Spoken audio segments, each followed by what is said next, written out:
बिस्मिल्लाहिर्रहमानिर्रहीम। अस्सलाम वालेकुम स्टूडेंट्स। जी तो स्टूडेंट्स, आज की इस वीडियो के अंदर हम 10th क्लास कंप्यूटर साइंस की लैब एक्टिविटी का क्वेश्चन नंबर 6 जो है वो डिस्कस कर रहे हैं।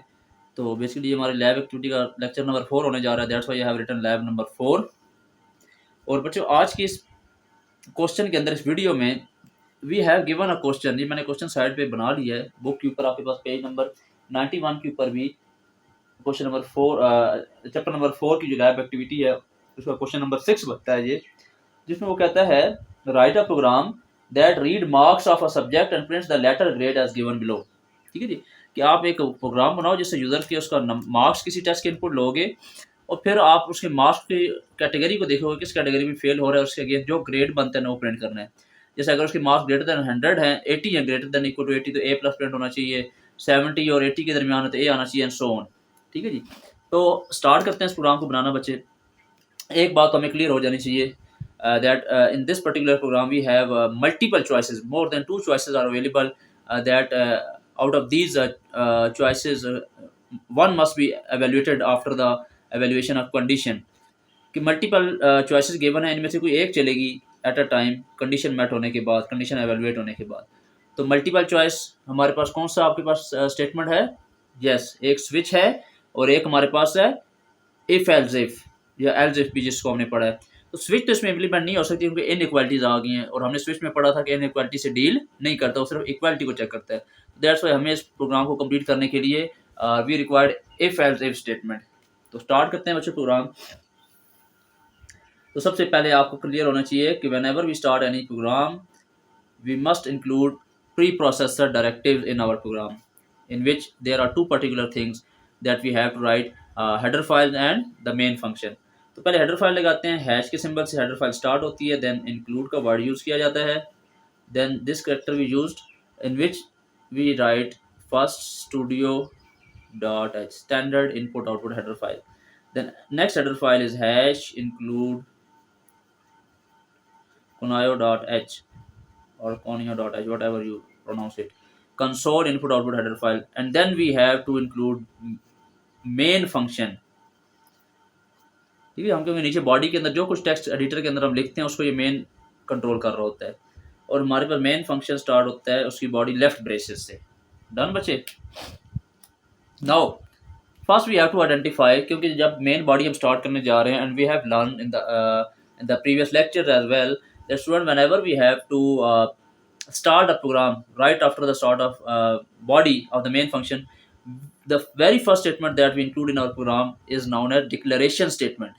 What? Yes, declaration statement, in which we declare all those variables that are very necessary element of our program, in the absence of which we cannot we are not able to complete our program। ठीक है ना बच्चे। तो हमें वो तमाम variable बनाना होता है आपके पास पहली स्टेटमेंट के अंदर मेन बॉडी के, जो हमें चाहिए इस प्रोग्राम को मुकम्मल करने के लिए। तो अगर आप देखा जाए तो इसके अंदर हमें सिर्फ मार्क्स यूज़र के चाहिए आपके पास। अगर यूज़र मार्क्स इनपुट कर दे अपने, इसके अलावा we are not required to apply any formula or any other function of execution to complete this program। So it means we are required to create only one variable to complete this program successfully। So it's up to you, क्योंकि ये program आपके पास digits values से related है। Values has two different types of data type. One is float जो decimal values को deal करता है, पॉइंट्स की, and other one is integer जो होल वैल्यूज को डील करता है। So it's up to you, you can either use float data type and you can either use integer as well to write this program. तो मैं इस programme के अंदर बच्चे यूज़ कर रहा हूँ इंटीजर डाटा टाइप इंट, और वेरिएबल जो मुझे बनाना है वो मार्क्स के लिए मैंने बना लिया एम, और ये आपके पास लाइन टर्मिनेटर। ठीक है, because we knew already that every statement of C language must end with the line terminator. तो ये लाइन टर्मिनेटर ने मुझे बता दिया कि फर्स्ट स्टेटमेंट कंप्लीट हो गई है, पहला फंक्शन हमने बना लिया है जो आपके पास सी लैंग्वेज का फंक्शन था, in which we have to declare all the variable. तो हमने वेरिएबल डिक्लेयर कर लिया। नाउ बच्चों, we must input the value of this variable m। हमें इस वेरिएबल के वैल्यू चाहिए, मार्क्स चाहिए, किससे? यूज़र से। And we knew that whenever we have to give output message or any message on the output screen to the user, we must take help from output function, and the very basic function that C gives us to use in the language C language is printf. ठीक है बच्चे, printf सबसे basic function है जो कोई भी message output screen के ऊपर देने के लिए यूजर को हम यूज करते हैं। printf लिखा, उसका फॉर्मेट आपके पास बच्चों क्या है, सबसे पहले ब्रैकेट लगाई जाती है स्मॉल, देन लगाए जाते हैं इन्वर्टेड कॉमास। इन्वर्टेड कॉमास क्यों लगाए जाते हैं? Because we are going to pass a string, हम एक स्ट्रिंग टाइप करने जा रहे हैं, और सी लैंग्वेज के अंदर स्ट्रिंग डाटा टाइप जब भी आपने इनपुट करनी होती है, कोई मैसेज देना होता है स्ट्रिंग मैसेज, तो वो इनक्लोज किया जाता है इन्वर्टेड कॉमास में, डबल कोट्स में। और back slash an escape sequence है जो आउटपुट स्क्रीन के ऊपर से लाइन छोड़ देगा आपके पास, ताकि विजिबिलिटी इंक्रीज हो हमारी। और इस पर हम मैसेज लिखेंगे यूजर को, inter your marks, bracket close, string close पहले किया, फिर ब्रैकेट क्लोज, लाइन टर्मिनेटर। तो जैसे पहली स्टेटमेंट थी हमारी डिक्लेरेशन स्टेटमेंट जिसमें वेरिएबल डिक्लेयर हुआ था। सेकंड हमारे पास आउटपुट स्टेटमेंट थी जिसमें हमने आउटपुट फंक्शन की मदद से आउटपुट स्क्रीन पे मैसेज दी है। अब बच्चों आपके पास जब यूजर स्क्रीन पे ये मैसेज देखेगा इंटर योर मार्क्स, तो ऑब्वियसली बात है, इट मस्ट है कि वो कीबोर्ड से कोई ना कोई आपके पास वैल्यूज इनपुट करेगा जो उसके मार्क्स थे।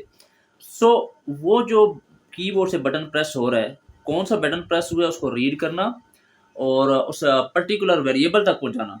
पहले वो रीड करेगा, उसको डाटा टाइप चेक करेगा कि जिस डाटा टाइप का हमने वेरिएबल बनाया उसी का फॉर्मेट आ रहा है, इनपुट हो रहा है, कि एनी वैलिड डाटा तो नहीं आ रहा। तो पहले वैलिडिटी चेक करेगा, डाटा वैलिड हो जाएगा, फिर वो देखेगा कि किस वेरिएबल तक मैंने ये वैल्यू पहुंचानी है। तो ये दो काम, वैलिडिटी और असाइन करना वेरिएबल को वैल्यू, ये काम करते हैं बच्चे input function scan F, basic input function है। इसका फॉर्मेट क्या है? सबसे पहले स्मॉल ब्रैकेट और इन्वर्टेड कॉमा में वैलिडिटी चेक होगी। तो इंटीजर डाटा टाइप है, तो वैलिड होने के लिए इसका जरूरी है कि उसकी डाटा टाइप क्या हो, जो वैल्यू आ रही है परसेंटेज डी, ये उसको चेक करेगा वाकई इंटीजर टाइप का आ रहा है या नहीं। इन्वर्टेड कॉमा क्लोज हो गया, फिर कॉमा के बाहर दूसरी चीज असाइन करना है, ये जो वैल्यू आ रही है किस वेरिएबल तक पहुंचानी है। तो एड्रेस बताना है, एड्रेस के लिए परसेंट सिंबल या जिसको एंड ऑपरेटर भी कहते हैं वो लगाया जाता है। और किसके लिए आ रही है वैल्यू? एम के लिए, तो यहाँ मैं लगाऊंगा variable M, bracket close, line terminator. तो फर्स्ट स्टेटमेंट थी डिक्लेरेशन स्टेटमेंट, वेरिएबल बनाया। दूसरा था हमारे पास आउटपुट स्टेटमेंट जिसमें हमने आउटपुट फंक्शन की मदद से यूजर को मैसेज दिया कि उसने क्या इनपुट करना है। थर्ड स्टेटमेंट हमने यूज किया है बेसिकली इनपुट स्टेटमेंट, जिसके अंदर हमने एक इनपुट फंक्शन की मदद से जो यूजर ने वैल्यू इनपुट किया उसको रीड किया है, वैलिड किया और उसको वेरिएबल तक पहुंचाया है। नाउ बच्चे वी हैव टू राइट और take help from if else if statement. If else if का फॉर्मेट कैसे चलता है? पहली कंडीशन लगाई जाती है इफ के साथ, दरमियान वाली सारी लगती हैं एल्स इफ के साथ, और लास्ट फिर लगती है एल्स के साथ। बारी बारी तमाम पॉसिबिलिटी जितनी है आपके पास, इसके लिए हम प्रोग्राम क्रिएट कर लेते हैं, क्योंकि यूजर तो कुछ भी वैल्यू इनपुट कर सकता है, तो हमें उसके लिए तैयार रहना पड़ेगा कि जो भी वैल्यू इनपुट करे उसके अगेंस्ट कोई मैसेज पड़ा हो। तो हम तमाम के लिए अपनी कंडीशन लिख लेते हैं सारी इफ एल्स इफ की मदद से, पहली इफ के साथ, दरमियान वाली सारी एल्स इफ के साथ, और फिर एल्स के साथ। तो पहली कंडीशन बच्चे आपके पास है जो इफ के साथ लगेगी कि जो यहाँ पे मार्क्स इनपुट आए हैं, अगर वो मार्क्स जो एम की वैल्यू है वो ग्रेटर देन और इक्वल टू क्या है? 80 है, तो क्या प्रिंट होना चाहिए? Grade A plus. तो आउटपुट स्क्रीन पे ये दिखाना है ना उसका ग्रेड मार्क्स देख के, तो आउटपुट फंक्शन है प्रिंट एफ। तो प्रिंट एफ लगा दिया कि अगर मार्क्स इस कैटेगरी में आ रहे हैं तो स्क्रीन पे नजर आएगा your grade is A plus, inverted commas close, bracket close, line terminator. Second possibility हो सकती है, अगर मार्क्स हो सकते हैं इस कैटेगरी में नहीं आ रहे तो सेकंड कैटेगरी पॉसिबिलिटी हो सकती है, तो उसको भी हम ऑलरेडी इंक्लूड कर लेते हैं अपने प्रोग्राम में एल्स इफ की मदद से। दो कंडीशन हैं, तो मैंने लास्ट प्रोग्राम में आपको पिछली प्रीवियस वीडियो में बताया था कि जब दो कंडीशन को चेक करना पड़ जाए और दोनों का ट्रू होना लाजमी है, तो फिर हम एंड ऑपरेटर की मदद से दोनों को कंबाइन करते हैं। तो यहाँ पे एक मार्क्स पहली कंडीशन है कि 70 या 70 से बड़े हो, दूसरी 80 से लेस हो, तो यहाँ पे हम यही कंडीशन लिख देंगे ब्रैकेट के अंदर m greater than equal to 70 and ये double and operator m less than 80। अगर दोनों ट्रू है, ये कंडीशन ट्रू है, तो फिर दोबारा प्रिंट एफ क्या होना चाहिए? Print F inverted comma back slash N, your grade is A, your grade is A. लेकिन चांसेस हैं बच्चे, पॉसिबिलिटीज हैं आपके पास कि आपका जो प्रोग्राम है, जो वैल्यू इनपुट किया यूजर ने, वो हो सकता है ग्रेटर देन 80 से बड़ी भी ना हो, 70 और 80 के दरमियान भी ना हो, इससे भी छोटी हो। तो फिर थर्ड कंडीशन पे चले जाते हैं, वो भी पॉसिबिलिटी हमारे माइंड में होनी चाहिए, उसको भी ऑलरेडी इंक्लूड करा लेते हैं क्योंकि यूजर तो कुछ भी इनपुट कर सकता है। तो एल्स इफ अगर कंडीशन ये भी फॉल्स है, इसमें भी आपकी जो इनपुट मार्क्स इस कैटेगरी में भी नहीं आ रहे, तो थर्ड कैटेगरी हो सकती है जिसमें M greater than equal to क्या है? ये वाला 60, एंड इसमें भी दो को मिलाना है आपस में, तो एंड ऑपरेटर लगाया एम लेस देन 60। चेक करो, हो सकता है जो मार्क्स आए हैं वो इस कैटेगरी में आ रहे हो आपके पास, m greater than equal to 60 and m less than 70 है, नॉट 60 बच्चे 70। तो अगर ये कंडीशन ट्रू है तो इस केस में क्या प्रिंट होना चाहिए, print F inverted commas, format बाकी वही है, सेम फॉर्मेट पे हम चल रहे हैं, सिर्फ ग्रेड चेंज हो रहे हैं। Your grade is B, inverted commas close bracket close line terminator. Now next condition है, हो सकता है कि अगर मार्क्स इस कैटेगरी में भी नहीं आ रहे, इससे भी कम मार्क्स ने लिए, लेस है मार्क्स, तो नेक्स्ट केस आपके पास इसको चेक कर लो, हो सकता है मार्क्स इसमें लाइक कर रहे हो।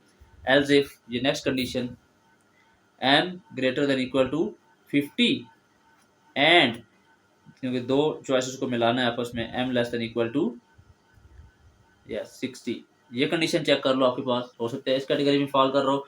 तो अगर ये ट्रू होती है तो इसके अगेंस्ट जो मैसेज प्रिंट होना है वो ये है, प्रिंट है bracket back slash inverted commas लगा के back slash N, your grade is, इस केस में क्या है, C, inverted commas close bracket close line terminator. But what if जो आपने मार्क्स इनपुट किए आपके पास वो इस कैटेगरी में भी नहीं आ रहा, इससे भी कम है मार्क्स, तो नेक्स्ट हम केस बना लेते हैं एल्स इफ, नेक्स्ट कैटेगरी हमारे पास है m greater than equal to 40 and m less than 50। अगर इस कैटेगरी में फॉल कर रहा है तो फिर प्रिंट एफ क्या होना चाहिए, message print F inverted commas back slash N bracket लगाई, योर ग्रेड इज, क्या ग्रेड है इस केस में, डी, ये प्रिंट हो जाए आपके पास, inverted commas close bracket close. Last इसके अलावा अगर इसमें भी कैटेगरी में वो मैच नहीं हुआ, जो मार्क्स इनपुट हुए वो किसी के साथ ऊपर मैच नहीं हुए, तो इट मीन्स कि वो 50 से भी आपके पास 40 से भी लेस हैं, तो उसके नेक्स्ट केस हम लगा देते हैं एल्स इफ, चेक कर लो, हो सकता है कि मार्क्स आपके ग्रेटर देन इक्वल टू 33 हो जो यूजर इनपुट किए हैं एंड लेस देन क्या हो 40, ये केस भी हो सकता है। तो इस केस में क्या प्रिंट होना चाहिए, print F inverted comma bracket back slash N, print हो जाए your grade is E, inverted comma close bracket close line terminator. लेकिन अगर आपके पास यूजर ने कोई वैल्यू इनपुट की थी और वो आपने सॉल्व की, मतलब कि यूजर ने जो वैल्यू यहाँ पे इनपुट की नंबर, वो इस कैटेगरी में भी 80 से बड़े भी नहीं है, आपके पास 70 और 80 के दरमियान भी नहीं आया, मतलब सारी कंडीशन मैट नहीं हुई कोई भी, तो बाय डिफॉल्ट एक ही केस रह जाता है, इट मीन्स कि आपके जो मार्क्स हैं वो लेस देन क्या है 33, क्योंकि आप आए हो ना, ये सबसे छोटा केस आपने 33 वाला लगाया है। तो अगर आपके पास ये भी इसके अगेंस्ट ये मैसेज भी नहीं चला, इट मीन्स ये कंडीशन भी मैट नहीं हुई, तो पक्की बात है कि जो मार्क्स यूजर इनपुट किए वो लेस देन 33 है, और लेस देन 33 के तमाम केसेस में आपके पास अनग्रेडेड होना चाहिए, और यही लास्ट आपकी कंडीशन है, इसके पीछे कोई कंडीशन नहीं रह जाती। तो इसके लिए हम लगाएंगे बाय डिफॉल्ट जो चलेगा वो क्या है, एल्स, और एल्स उसमें क्या मैसेज जाएगा, print f back slash n your ungraded, sorry ये मैसेज अनग्रेडेड, कोई ग्रेड नहीं है, अनग्रेडेड, ये प्रिंट हो आपके पास, ब्रैकेट और प्रोग्राम क्या हो जाए, गेट सी एच और प्रोग्राम स्टॉप, राइट प्रेस, जगह कम थी बच्चे इस वजह से मैं यहाँ पे लिख रहा हूँ। तो आपके पास, चलो यहाँ थोड़ा एंड पे लिख लेते हैं, ये यहाँ पे हम बॉडी के साथ, यहाँ से जो बॉडी स्टार्ट हुई थी आपके मेन फंक्शन की इधर आके वो राइट ब्रेसेस पे क्लोज हो जाएगी। तो इस तरीके से आपका प्रोग्राम चलेगा, ठीक है। तो ये प्रोग्राम ऐसा था जिसमें हमने एक वेरिएबल बनाना था मार्क्स का, और यूजर उसके मार्क्स इनपुट लेने थे। लेट्स सपोज के यूजर ने मार्क्स इनपुट किए हैं ना, वो 55 है, एम की वैल्यू जहाँ पे इनपुट हुई है वो कितनी है, 55। चेक करेगा पहले ये 55, हर जगह जहाँ जहाँ कंडीशन में एम लिखा हुआ है सब में आप जहाँ जहाँ जाएगा एम में 55 पुट करेगा। पहली कंडीशन में एम की जो वैल्यू उठाई हुई थी यहाँ पे पुट की 55, चेक किया 55 ग्रेटर, ये आपके पास है ग्रेटर देन इक्वल टू, तो क्या 55 ग्रेटर देन इक्वल टू 80 है, नहीं है स्टूडेंट्स, तो वो इस कंडीशन को छोड़ देगा, इफ के आगे जो मैसेज चला नहीं चलेगा, अगली कंडीशन पे आ जाएगा, इधर भी एम की जगह दोनों जगह वो 55 पुट करेगा। तो क्या 55 70 से ग्रेटर है, नहीं है, दूसरी जगह 80 से लेस तो है, ये कंडीशन तो मैटर है कि ये फॉल्स हो रही है, हमारा जरूरी है कि दोनों कंडीशन का ट्रू होना लाजमी है। तो देखो यहाँ पे जब एम 55 पुट करेगा 70 से ग्रेटर नहीं है, तो इसके आगे वाला मैसेज भी स्किप करके अगली कंडीशन पे आ जाएगा। अब यहाँ पुट करेगा एम, क्या मार्क्स 55 जो है ग्रेटर देन 60 है, नहीं है, ये मैसेज भी छोड़ के इधर आ जाएगा।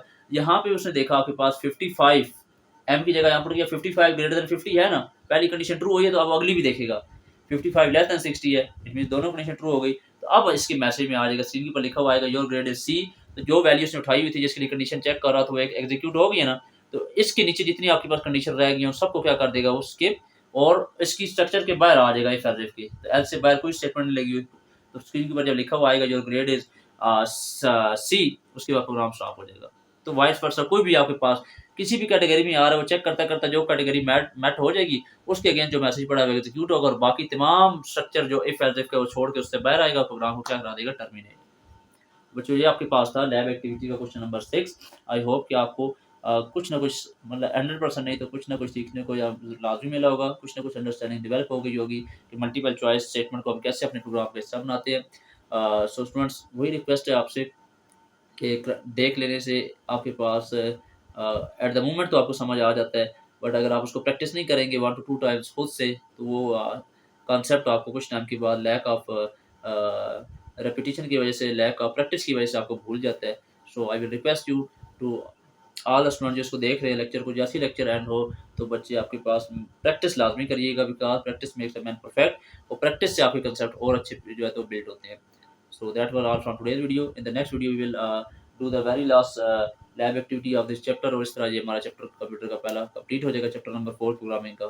So keep practicing now, and if you have learned anything through this video, so share and like this video, जितना शेयर हो सकता है मस्त करें, and subscribe to my channel.